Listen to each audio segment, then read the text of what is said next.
कृष्णा चौरसिया और 11th chemistry chapter number 1 some basic concept of chemistry में हम एनसीईआरटी के क्वेश्चंस कर रहे थे। उसमें हमने 12th नंबर के क्वेश्चन तक लास्ट पार्ट में सॉल्व किया था। इस पार्ट में हम क्वेश्चन नंबर 13 से स्टार्ट करते हैं। क्वेश्चन नंबर 13 में बोला है pressure is determined as force per unit area of the surface. The SI unit of pressure is pascal. 1 pascal is equals to होता है 1 न्यूटन पर मीटर स्क्वायर।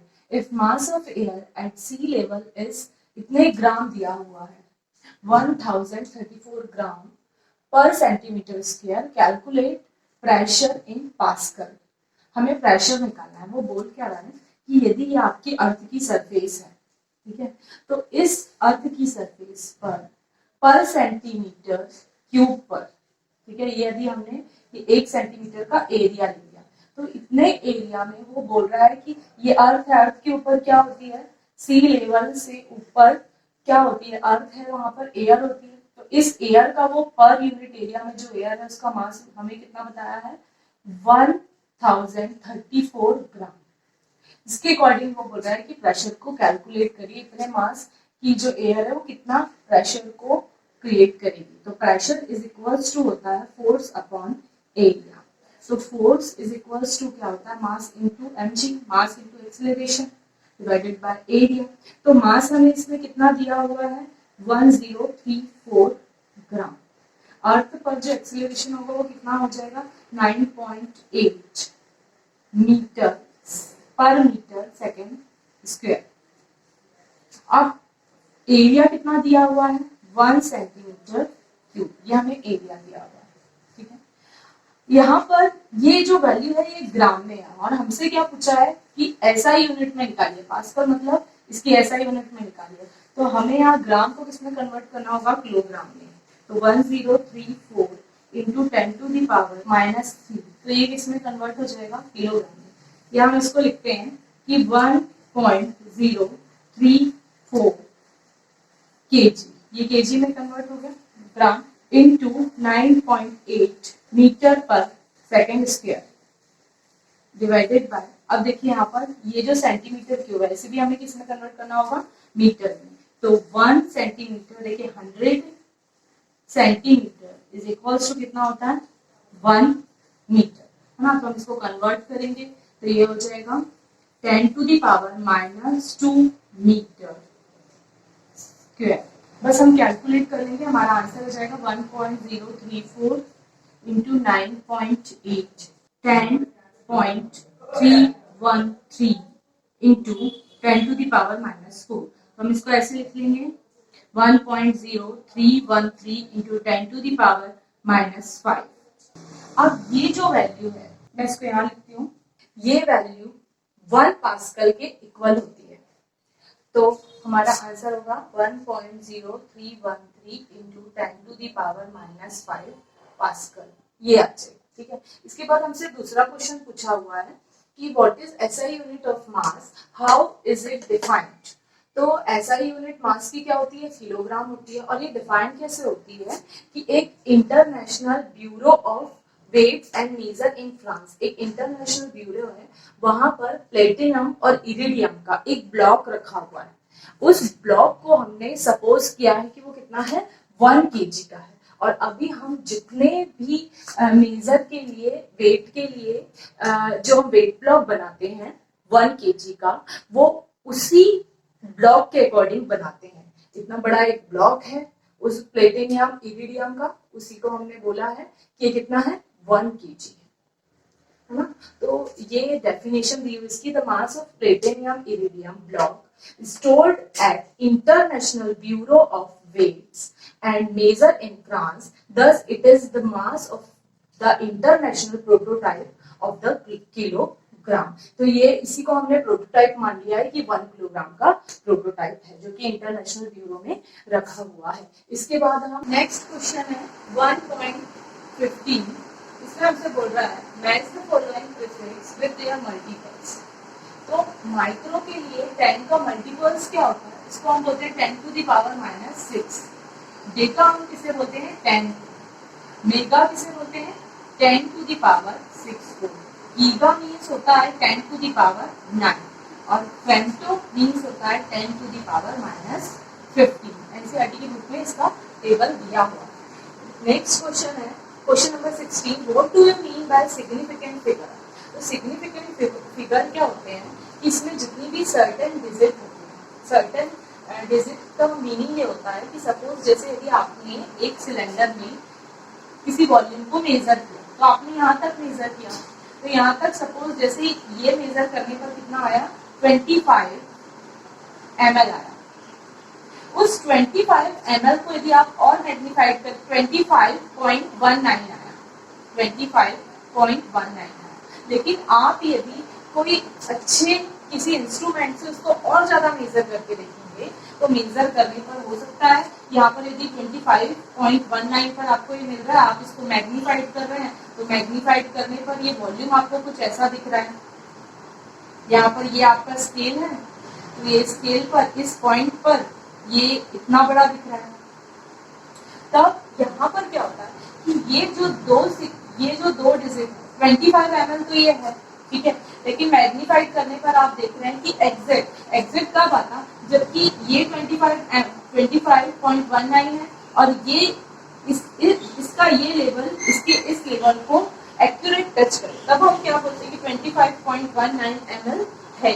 लेकिन ऐसा नहीं, आप यदि और ज्यादा एटॉमिक लेवल पर, मॉलिकुलर लेवल पर यदि जाकर देखें, तो हर एक मेजरमेंट में थोड़ी ना थोड़ी क्या होती है, अनसर्टेनिटी होती है। कोई भी मेजरमेंट कभी भी एक्यूरेट मेजर नहीं किया जाता, तो उसी के लिए ये सिग्निफिकेंट फिगर बनाया हुआ है। तो सिग्निफिकेंट फिगर में क्या होता है कि certain digit, all certain digit होती है इसमें। देखिए 25 ml तो इसमें सर्टेन डिजिट है, 0.1 भी है, लेकिन ये जो 9 है, ये 9 अनसर्टेनिटी को बता रहा है। हम एग्जैक्ट नहीं बोल सकते कि यहाँ पर 9 है, ठीक है, ये ऊपर नीचे भी हो सकता है। इट डिपेंड्स +1 और -1 का फ्लक्चुएशन इसमें हमेशा बना रहता है। It depends upon the precision of the scale और instrument used for the measurement. इसका क्या मतलब है, इसका ये मतलब है कि आपने देखा होगा कि यदि आप वेट को मेजर करते हैं, तो वेट को यदि आप नॉर्मल ऐसा वाला जो ओल्ड मेजरमेंट के लिए जो बना हुआ है जिसको हम तराजू बोलते हैं, उससे यदि आप मेजर करते हैं, तो एक तरफ आप बाट को रखते हैं और एक तरफ आप कोई थिंग को रखते हैं, ठीक है। तो इससे यदि आपने किसी चीज को निकाला 2 kg, है ना, और आप किसी इलेक्ट्रॉनिक मशीन से इसका वेट कर रहे हैं, तो हो सकता है कि ये कितना बताए 2000.05 ग्राम बता दे। तो एक्यूरेशन किसमें है, इसमें ज्यादा है, इसमें ज्यादा है, इसमें ज्यादा है एक्यूरेशन प्रिसिजन, किसमें ज्यादा है, इसमें। तो जो आपने मशीन ली थी इलेक्ट्रॉनिक मशीन, इसमें तो डिपेंड करता है कि आप कौन सा इंस्ट्रूमेंट यूज कर रहे हैं, उस पर भी डिपेंड करती है आपकी वैल्यू। एक वॉल्यूम फॉर एग्जांपल हमने जैसे लिया 25.19 ml, तो देखिए इसमें ये तो हमारी सर्टेन डिजिट है 25.1, ये तीनों हमारी सर्टेन डिजिट है और एक डाउटफुल डिजिट है। तो एक पूरी 4 वैल्यूज को मिला के हम क्या बोलेंगे कि ये क्या है, हमारे 4 सिग्निफिकेंट फिगर है, ठीक है। ऐसे इसके अलावा यदि हम एक और एग्जांपल ले, जैसे हमने लिया 47.2 ml लिया, तो इसमें 47 जो है ये हमारी सर्टेन डिजिट है और जो हमारी लास्ट वाली डिजिट है 2, ये डाउटफुल डिजिट है। 0.2 भी हो सकता है, 0.3 भी, 0.1, ठीक है।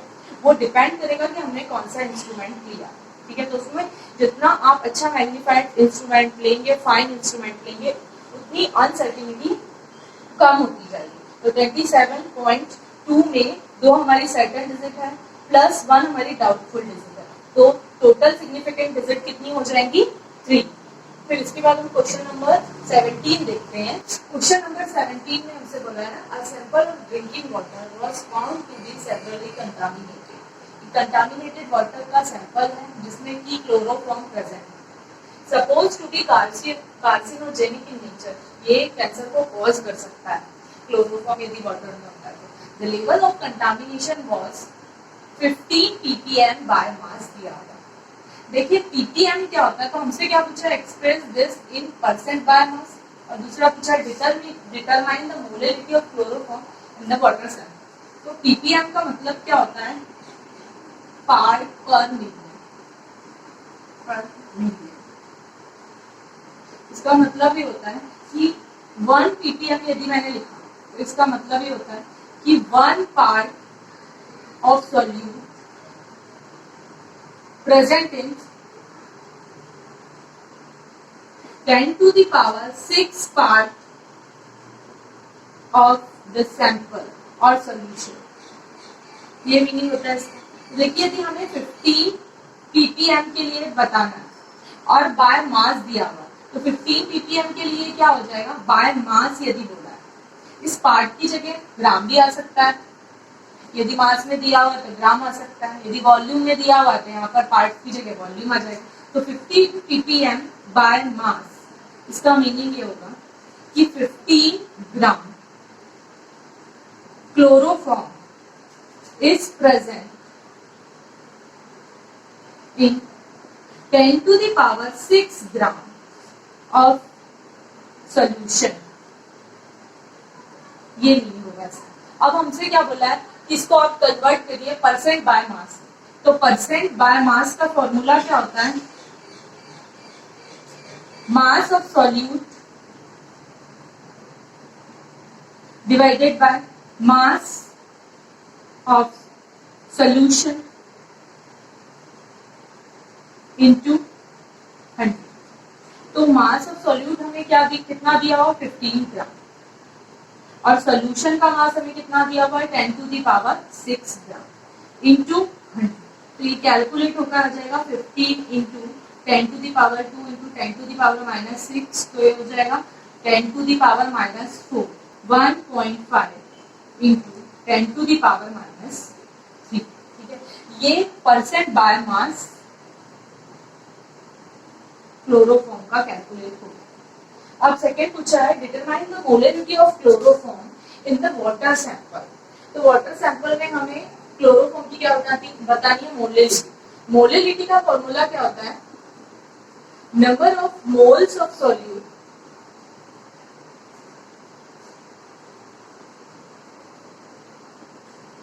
divided by mass of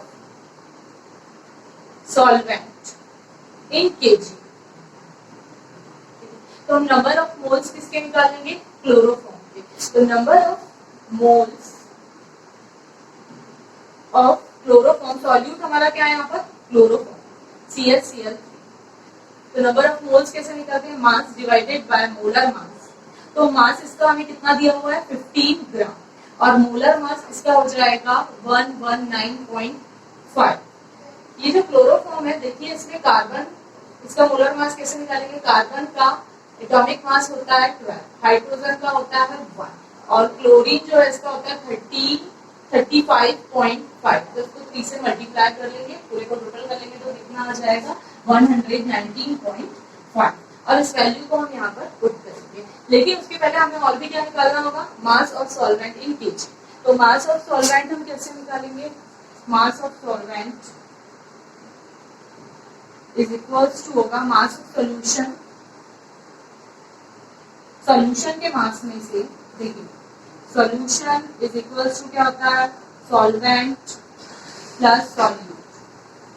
आपको यदि इसका मास चाहिए तो इसको सॉल्यूशन में से सॉल्यूट को माइनस कर दीजिए, तो किसका मास आ जाएगा, सॉल्वेंट का। तो mass of solution minus mass of solute, mass of solute.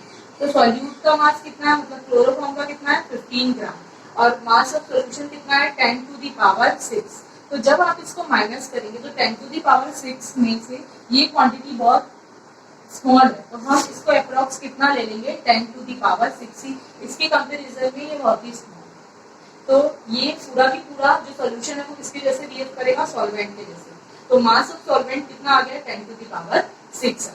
लेकिन ये जो 10 to the power 6 है ये ग्राम में है, और हमें यहाँ वैल्यू किस में रखनी है, केजी में। तो हम इसको डिवाइड कर देंगे 10 to the power 3 से, तो ये कितना आ जाएगा, 10 to the power 3 कैलकुलेट होकर आ जाएगा। ठीक है, तो मास ऑफ सॉल्वेंट हमारा कितना आया, 10 to the power 3। और यहाँ पर यदि हम 15 ग्राम को इससे डिवाइड करेंगे तो नंबर ऑफ मोल्स हमारे कितने निकल जाएंगे, 0.125 मोल।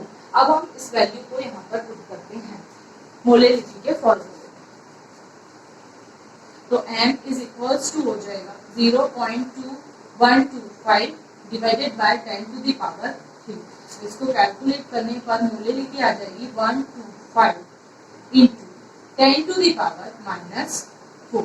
ये मोलरिटी कैलकुलेट हो। क्वेश्चन नंबर 1.18 है, express the following in the scientific notation. ठीक है, ये कुछ हमें दी हुई है वैल्यू, इन्हें हमें साइंटिफिक नोटेशन में कन्वर्ट करना है। साइंटिफिक नोटेशन क्या होता है?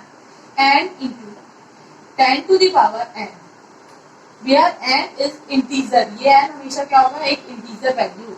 ऐसा हम क्यों कन्वर्ट करते हैं? ताकि कैलकुलेशन क्या हो सके? इजी हो सके। ठीक है, इसीलिए। तो यदि इसे हमें डिनोट करना है साइंटिफिक नोटेशन में, तो हम कैसे करेंगे इसे? ये कन्वर्ट हो जाएगा। देखिए, कभी भी यदि आप पॉइंट को, जब आप राइट साइड में जाते हैं तो पावर हमेशा माइनस में जाती है, और जब आप लेफ्ट साइड में आते हैं तो पावर हमेशा प्लस में आती है। ठीक है, ये चीज आप ध्यान रखिए। तो हमने इसे 0.0048 को कन्वर्ट करना है, तो हम इस पॉइंट को 3 डिजिट तक लेकर आएंगे और हम इसको लिखेंगे 4.8 इंटू, कितने प्लेस तक लाया हमने? 3 प्लेस तक, तो हम लिखेंगे 10 to the power minus 3। उसके बाद इसे यदि हमें डिनोट करना है तो हम कैसे करेंगे? 2 ये हो जाएगा 2.34 इंटू 10 to the power। देखिए, अभी हम लेफ्ट में आ रहे हैं तो ये प्लस में आएगा, तो कितने प्लेस तक आ रहे हैं? 1 2 3 4 5 प्लेस तक। तो 10 to the power क्या हो जाएगा? 5।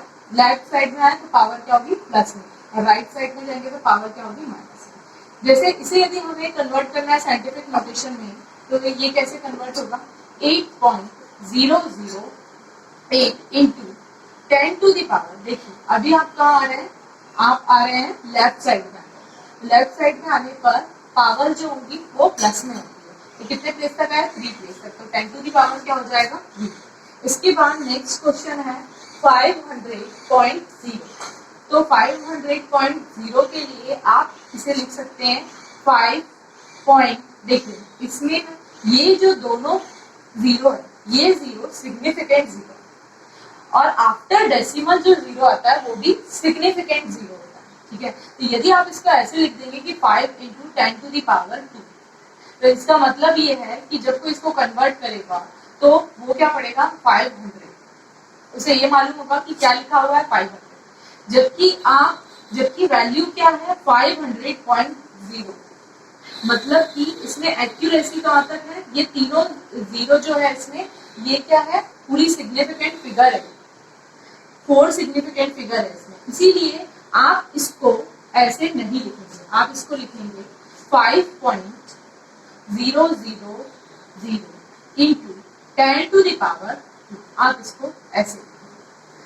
फिर इसके बाद जो लास्ट दिया हुआ है 6.0012, तो ये तो ऑलरेडी क्या है? एक साइंटिफिक नोटेशन में ही है, तो बस आप इसको ऐसे लिख सकते हैं 6.0012 इंटू 10 to the power 0। तो इसका मतलब ये है कि सिंपल आप इसको 1 से मल्टीप्लाई कर रहे हैं।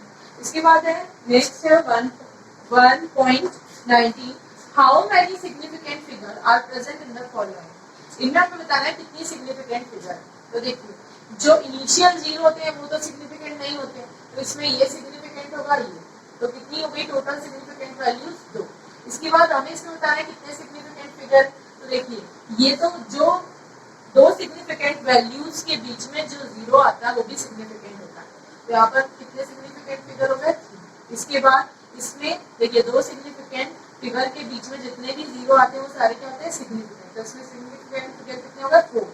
इसमें देखिए कि ये पॉइंट नहीं है, ये कॉमा है, तो इसमें ये तो सिग्निफिकेंट है, ये भी है, ये भी है, लेकिन ये जीरो लास्ट वाले जो एंडिंग जो जीरो होते हैं वो सिग्निफिकेंट नहीं होते हैं। तो इसमें सिग्निफिकेंट फिगर कितने हो गए? 3। आफ्टर डेसिमल यदि आता है तो वो सिग्निफिकेंट होता है। इसमें यदि आप देखेंगे तो कितने सिग्निफिकेंट फिगर है? इसमें 4 सिग्निफिकेंट फिगर है। क्यों? ये सिग्निफिकेंट है, और after decimal ending zero after decimal होता है तो वो भी सिग्निफिकेंट फिगर होता है। तो ये दोनों सिग्निफिकेंट हो गए। अब 2 सिग्निफिकेंट वैल्यूज के बीच में जितने भी जीरो आते हैं वो भी क्या होते हैं? सिग्निफिकेंट। इसीलिए इसमें टोटल सिग्निफिकेंट फिगर कितने हो गए? 4। इसके बाद नेक्स्ट है 2.0034। इसमें देखिए, ये तो सिग्निफिकेंट है, ये भी सिग्निफिकेंट है, और ये भी सिग्निफिकेंट। इनके बीच में जो जीरो आएंगे वो भी क्या होंगे? सारे सिग्निफिकेंट। तो इसमें टोटल सिग्निफिकेंट फिगर कितने हो गए? 5। इसके बाद हमें राउंड ऑफ करना है वैल्यू को। 20 नंबर का क्वेश्चन है, round up the following into 3 significant digit तक हमको राउंड अप करना है। तो देखिए इसमें सबसे पहले तो हम सिग्निफिकेंट फिगर देखेंगे, कितने हैं इसमें 5 सिग्निफिकेंट फिगर, हमें 3 तक ही राउंड ऑफ करना है। तो 2 के बाद यदि 5 से बड़ा कोई डिजिट होता है तो हम इसको +1 कर देते हैं, इंक्रीज कर देते हैं, लेकिन यहाँ तो है ही नहीं, तो ये राउंड ऑफ होकर कितना आ जाएगा 34.2 ही रहेगा, ठीक है, ये 3 नहीं होगा क्योंकि यहाँ पर 1। इसके बाद सेकेंड है 10.4107, 3 डिजिट तक करना है, तो ये सिग्निफिकेंट है, ये भी सिग्निफिकेंट है और ये भी सिग्निफिकेंट है, तीनों सिग्निफिकेंट है, हमें यहाँ तक राउंड ऑफ करना है। तो इसके बाद 1 है, ये 5 से छोटा है तो 4 का 4 ही रहेगा, तो 10.4 हो जाएगा। इसके बाद इसमें देखिए ये तो सिग्निफिकेंट फिगर नहीं है हमारा, ये भी सिग्निफिकेंट फिगर नहीं, ये यहाँ से ये है और ये, तो इसको हमें राउंड ऑफ करना है। तो इसको जब हम राउंड ऑफ करेंगे तो राउंड ऑफ करने पर ये 5 से बड़ी डिजिट है, तो ये राउंड ऑफ होकर 59 जो है वो कितना हो जाएगा 60 हो जाएगा, तो 0.460। इसके बाद नेक्स्ट देखिए ये जो डिजिट दी हुई है, इस डिजिट में सिग्निफिकेंट फिगर यहाँ पर कितने दिख रहे हैं 4, आपको कितने डिजिट तक राउंड ऑफ करना है 3 डिजिट तक, तो आपने लिखा 280। अब देखिए 0 के बाद जो क्या आ रहा है 8, तो आप +1 इंक्रीज करेंगे, 5 से बड़ा है, तो आपने यहाँ पर 1 को यहाँ पर आपने इसको बना दिया 281।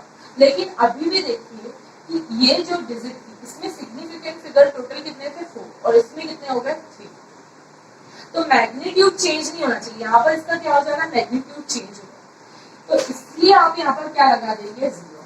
तो यदि आप इसमें 0 लगा भी देंगे तो भी इसमें सिग्निफिकेंट फिगर चेंज नहीं होंगे, अभी भी कितने हैं इसमें, लेकिन सिग्निफिकेंट फिगर यहाँ पर कितने हैं 3 ही रहेंगे। आपने राउंड ऑफ किया ना 3 डिजिट तक आपने राउंड ऑफ किया, तो ये 3 डिजिट ही रहेंगे, लेकिन इसका मैग्नीट्यूड अभी इसके बराबर आ गया, क्यों, क्योंकि एंडिंग 0 है, तो एंडिंग 0 को तो हम काउंट नहीं करते हैं सिग्निफिकेंट फिगर में, तो ये और ये तीनों सिग्निफिकेंट, अभी भी इसमें कितनी सिग्निफिकेंट फिगर है 3, लेकिन मैग्नीट्यूड इसका भी पूरा होगा, ठीक है।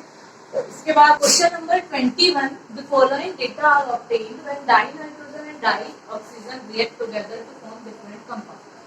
तो ये इसमें डाइनाइट्रोजन का मास दिया हुआ है, मतलब N2 का, और O2 का, तो इसमें बताया हुआ है कि इस मास में एक डेटा दिया हुआ है, एक्सपेरिमेंटल डेटा, और बोला है कि इस मास के साथ नाइट्रोजन का 14 ग्राम ऑक्सीजन के 16 ग्राम के साथ रिएक्ट हो रहा है, दूसरे में बता रहा है 14 ग्राम 32 ग्राम के साथ, और थर्ड बोल रहा है 28 ग्राम 32 ग्राम के साथ, ऐसे हमें डेटा दिया है, और हमसे पूछा है कि किस लॉ को ओबे करता है बताइए। तो हमें बताना है कि क्या लॉ ऑफ केमिकल कॉम्बिनेशन के जो 5 लॉ है उसमें से किस लॉ को ओबे करता है। तो देखिए यदि हम क्या करें कि जो डेटा दिया इसमें यदि हम एक एलिमेंट के मास को फिक्स कर, जैसे मैंने नाइट्रोजन के मास को फिक्स कर दिया 28 कर दिया, मैंने इनको भी 28 बना दिया, इसको 28 ग्राम किया, इसको 28 ग्राम किया, तो जब इसको डबल किया तो इसको भी डबल कर देते, तो ये हो गया 32 और ये हो गया 64 ग्राम, ये हमारा न्यू डेटा, ठीक है। अब इसके और ये कितना है 28 ग्राम, ये भी 28 ग्राम, अभी देखिए यहाँ पर मैंने इसके मास को फिक्स कर लिया 28 ग्राम, ठीक है। अब ये जब इसके साथ रिएक्ट होंगे 16 ग्राम को अभी मैं हटा, ठीक है। अब ये 28 ग्राम 32 के साथ रिएक्ट हो रहा है और ये 64 ग्राम के साथ, तो आप देखिए इनके बीच में जब एक एलिमेंट दूसरे एलिमेंट के साथ रिएक्ट होता है और वो एक से ज्यादा कंपाउंड को फॉर्म कर सकता है, ठीक है, तो उस कंडीशन में जब कोई एक एलिमेंट दूसरे एलिमेंट के फिक्स्ड मास के साथ रिएक्ट करता है तो एक सिंपल होल नंबर को बियर करता है, जैसे ये इसके फिक्स्ड नंबर के साथ क्या कर रहा है रिएक्ट हो रहा है, तो इनमें क्या होगा एक सिंपल होल नंबर होगा, जैसे देखिए ये 16 2 32, ये 4 2 4, देखिए एक सिंपल होल रेशियो है इसमें 2:4 4:2 2:4, एक सिंपल होल रेशियो। तो ये हमारा कौन सा लॉ, ये लॉ ऑफ मल्टी प्रपोर्शन का लॉ है। If two elements can combine to form more than one element, the mass of one element that combine with the fixed mass of other element bear a simple whole number ratio। ये किसको भी करता है multiple proportion को। ये question number 21 का BS fill in the blanks in the following conversion, ये कुछ कन्वर्जन दिए हुए हैं जो हमें करना है। 1 किलोमीटर को मिलीमीटर में कन्वर्ट करना है। तो देखिए 1 किलोमीटर को मिलीमीटर में कैसे कन्वर्ट किया जा सकता है। 1 किलोमीटर में कितने मीटर होते हैं, 1000 मीटर होते हैं। और किलोमीटर से हम कहाँ पर आ गए, मीटर। अब मीटर से हम इसको कन्वर्ट कर लेते हैं सेंटीमीटर। तो 1000, ये जो मीटर है, 1 किलोमीटर में 1000 मीटर होते हैं। और 1 मीटर में कितने सेंटीमीटर होते हैं, 100 सेंटीमीटर होते हैं। और 1 सेंटीमीटर में कितने मिलीमीटर होते हैं, 10 मिलीमीटर होते हैं। तो आप इसको टोटल करेंगे तो 1 किलोमीटर में कितने मिलीमीटर हो गए, 10 to the power 3, 10 to the power 2 और 10 टू दी पावर 1। टोटल कितने हो गए, 10 टू दी पावर 6। मतलब यहाँ पर इसमें कितने मिलीमीटर होंगे, 10 टू दी पावर 6 मिलीमीटर। इसके बाद यहाँ पर देखिए ये क्या पूछ रहा है कि 1 किलोमीटर में कितने पाइकोमीटर होंगे। तो कितने पाइकोमीटर होंगे, इसके आगे आप इसको और सॉल्व कर सकते हैं। देखिए 1 किलोमीटर इज इक्वल्स टू कितना आया, 10 to the power 6 millimetre. Millimetre को आप किसमें कन्वर्ट कर सकते हैं, माइक्रोमीटर। तो एक मिलीमीटर में कितने माइक्रोमीटर होते हैं, 10 टू दी पावर 3 माइक्रोमीटर होते हैं। ठीक है, माइक्रो को ऐसे लिखते हैं, माइक्रोमीटर। और 10 टू दी पावर 3 माइक्रो या 1 माइक्रोमीटर में कितने नैनोमीटर होते हैं, 10 टू दी पावर 3 नैनोमीटर होते हैं। तो 6 और 3 कितना हो जाएगा, 9। लेकिन हमें पाइको पूछा है, तो 1 नैनोमीटर में कितने पाइकोमीटर होते हैं, 10 टू दी पावर 3 पाइकोमीटर होते हैं। अब हम इसे काउंट कर लेंगे तो 1 किलोमीटर इज इक्वल टू कितना आएगा, 10 टू दी पावर 6, 3 9, 3 12, 3 15। तो 10 टू दी पावर 15 पाइकोमीटर में होते। अब 1 मिलीग्राम इज इक्वल टू कितने किलोग्राम होगा, ये हमसे पूछा है। ठीक है, तो देखिए 1 kg किसके बराबर होता है, 1000 ग्राम के बराबर होता है। ठीक है, और 1 ग्राम जो है वो किसके बराबर होता है, 1000 मिलीग्राम के बराबर होता है। तो हमें निकालना है कि 1 मिलीग्राम कितना होगा। तो 1 मिलीग्राम कितना होगा, 10 टू दी पावर -6। तो आंसर क्या आ जाएगा हमारा, 10 टू दी पावर -6। अब देखिए 1 मिलीग्राम में कितने नैनोग्राम होंगे, ये पूछा है ना। तो 1 milligram, 1 milligram is equals to होता है, मिलीग्राम को आप माइक्रोग्राम में यदि कन्वर्ट करें तो ये कितना होगा, 10 टू दी पावर 3 माइक्रोग्राम। और इस 1 माइक्रोग्राम को यदि आप कन्वर्ट करेंगे तो 1 माइक्रोग्राम इज इक्वल्स टू होता है 10 टू दी पावर 3 नैनोग्राम। तो टोटल यदि 1 मिलीग्राम में आप देखेंगे तो कितना आ जाएगा, 10 टू दी पावर 6 नैनोग्राम। अब यहाँ पर 1 ml इज इक्वल्स टू आपसे पूछा है कितने लीटर होंगे। तो ये तो बहुत सिंपल, आपको पता है कि 1 ml इज इक्वल्स टू कितना होता है, 10 टू दी पावर -3 लीटर होता है। ठीक है, क्यों, क्योंकि 1000 ml इज इक्वल्स टू कितना होता है, 1 लीटर होता है। यहाँ पर देखिए कि अब इसे बोला है, ये जो हमारी वैल्यू आई है 10 टू दी पावर -3, इसे बोला है किसमें कन्वर्ट करना है, डेसीमीटर क्यूब में कन्वर्ट करना है। तो 1 लीटर इज इक्वल्स टू क्या होता है, 1 डेसीमीटर क्यूब। तो 10 to the power -3 litre is equals to क्या हो जाएगा, 10 to the power -3 decimetre cube हो जाएगा। सेकेंड क्वेश्चन है, if the speed of light is 3 × 10 to the power 8 metre per second, calculate the distance travelled by light in 2 nanosecond.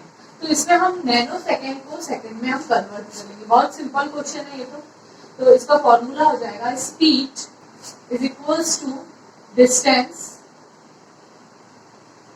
Divided by time. तो time को हम किस में convert कर लेंगे, नैनो सेकेंड में। तो नैनो सेकेंड में कैसे कन्वर्ट होगा, 2 नैनो सेकेंड को सेकेंड में कन्वर्ट करेंगे तो कैसे कन्वर्ट होगा, 2.00 into 10 to the power -9। Value को हम पुट करेंगे, यहाँ पर हमें स्पीड कितनी दी हुई है, 3 into 10 to the power -8 metre per second is equals to time दिया हुआ है 2.00 into 10 to the power -9। Distance आ जाएगी हमारी 3 into 10 to the power -8 metre second inverse into 2.00 into 10 to the power -9।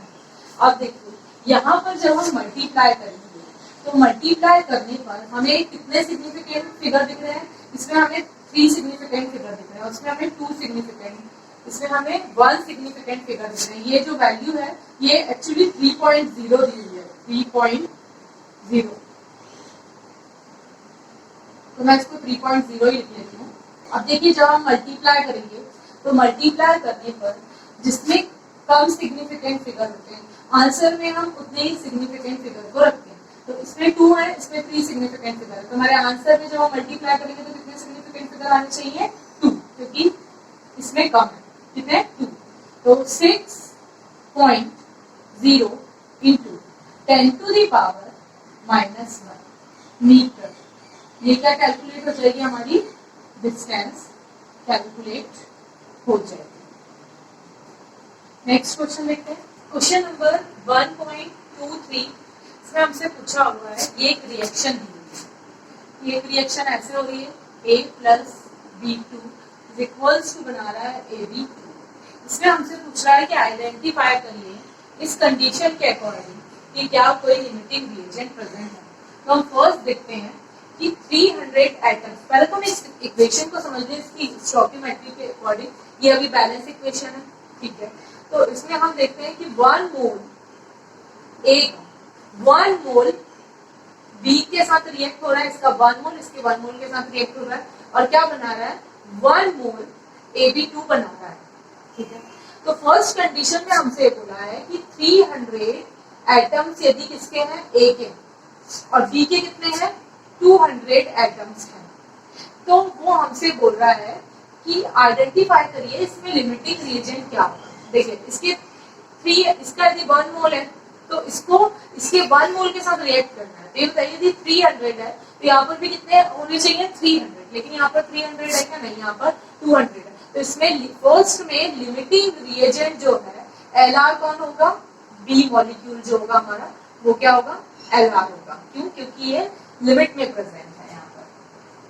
फिर दूसरा क्वेश्चन पूछा है हमसे, सेकेंड कंडीशन में हमसे बोला है कि 2 मोल, इसके हम कितने ले रहे हैं? 2 मोल ले रहे हैं, ठीक है। और इसके कितने ले रहे हैं? बी के कितने ले रहे हैं? यहाँ पर बताया है 1 मोल। तो देखिए अभी इस कंडीशन में भी इसका यदि 1 मोल के साथ रिएक्ट हो रहा है तो इसका 2 मोल के साथ रिएक्ट होगा। लेकिन यहाँ पर इसके इतने मोल है क्या? नहीं, इसके इतने मोल नहीं। मतलब कि इसमें लिमिटिंग रिएजेंट अभी भी क्या है? सेकंड में जो हमारा Lr है वो Lr क्या होगा? B ही लिमिटिंग रिएजेंट होगा। थर्ड में देखते हैं हम, तो थर्ड में क्या बोल रहा है कि 100 atoms of A, 100 atoms of A, मैं यहाँ पर लिखती हूँ 1 मोल के साथ रिएक्ट होता है और ये 1 मोल बना रहा है। तो 100 एटम्स यदि इसके हो जाते हैं और 100 मॉलिक्यूल इसके हो जाते हैं। अब वो पूछ रहा है कि इसमें लिमिटिंग रिएजेंट कौन है। तो 1 मोल के साथ रिएक्ट होता है तो 100 एटम्स 100 मॉलिक्यूल के साथ रिएक्ट हो जाएंगे। तो इसमें तो स्टोइकियोमेट्री बैलेंस है। तो जब इसमें मतलब इसमें नंबर ऑफ मोल्स और स्टोइकियोमेट्री का जो रेशियो दिया हुआ है, ये हमें क्या बताया हुआ है? मॉलिक्यूल और जो स्टोइकियोमेट्री का रेशियो है वो सेम है, इसीलिए इसमें लिमिटिंग रिएजेंट प्रेजेंट नहीं है। तो इसका आंसर होगा नो Lr प्रेजेंट। फोर्थ हमसे बोल रहा है कंडीशन कि 5 मोल A के हैं, इसके कितने हैं? 5 मोल। तो इसके भी कितने होना चाहिए? 5 मोल, लेकिन यहाँ पर कितने हैं? 2.5। तो इसमें भी जो हमारा Lr होगा वो Lr क्या होगा? BLr होगा। सेकेंड कंडीशन देखिए, इसमें क्या हो रहा है? इसके 2.5 मोल प्रेजेंट है। फिफ्थ पॉइंट में 2.5 मोल दिया हुआ है और एक के कितने दिया हुआ है? 5 मोल। तो यहाँ पर देखिए इसके 2.5 मोल है तो वो B के सिर्फ 2.5 मोल के साथ क्या कर जाएंगे? रिएक्ट कर जाएंगे और बाकी के 2.5 मोल जो है वो रिमेनिंग यहाँ पर बच जाएंगे। तो यहाँ पर हमारा Lr क्या होगा? 5th नंबर पे जो हमारा Lr होगा लिमिटिंग रिएजेंट वो A हो। क्वेश्चन नंबर सेकंड में 2 मोल ऑफ A और एनसीईआरटी में 3 मोल ऑफ B दिया हुआ है। यदि हम इसको 2 मोल ऑफ A और 3 मोल ऑफ B से सॉल्व करेंगे तो देखिए यहाँ पर इसके 1 मोल के साथ रिएक्ट होता है तो इसका जो 2 मोल है वो B के, ये 3 मोल है तो इसका 2 मोल इसके 2 मोल के साथ रिएक्ट कर जाएगा, तो इसके 1 मोल एक्सेस में होंगे, और ये क्या होगा, ए हमारा क्या होगा, लिमिट में होगा, तो लिमिटिंग रिएजेंट हमारा क्या हो जाएगा, ए, उस कंडीशन में जबकि हम 2 मोल ए के लेंगे और 3 मोल बी के लेंगे तब।